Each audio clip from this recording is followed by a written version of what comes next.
bring back the Saab a little bit.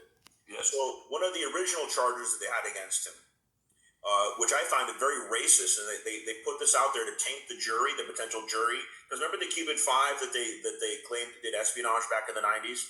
As part of the deal with Obama, they were returned to Cuba.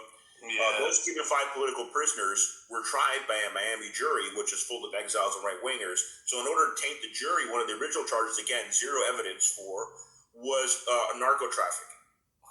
And so, yeah, because he happened to be born in Colombia, it's like, well, of course.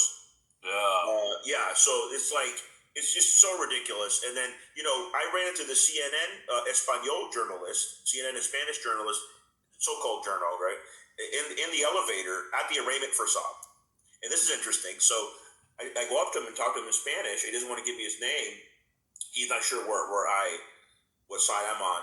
And then I said, so what do you think of the torture of Alex Saab? As soon as I said that and the elevator doors opened, he took off running. And then I read his article later. I found out who he was. And there's a picture of Saab. He's a pretty handsome guy. His wife's beautiful. She's an Italian model. But anyways, handsome guy. And they have this terrible picture of him because he's been tortured for months in Cape Verde. They just brought him over to Miami in the mugshot. And then underneath the picture says in Spanish, narcotraficante.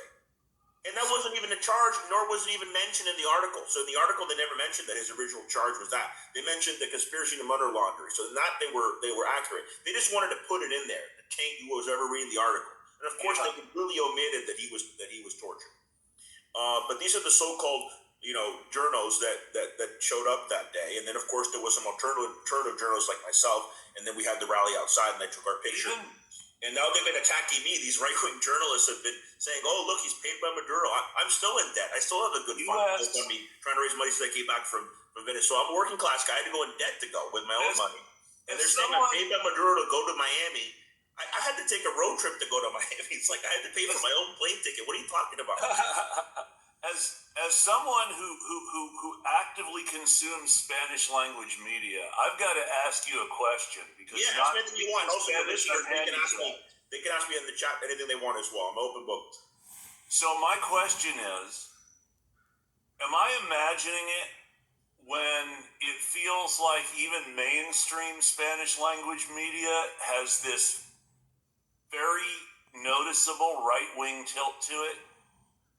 Well, it's interesting you asked that. So when they did a poll, I believe it was 2016, and they asked Cuban Americans in Miami if they thought the Cuban embargo was working, approximately 80% of them said it was not.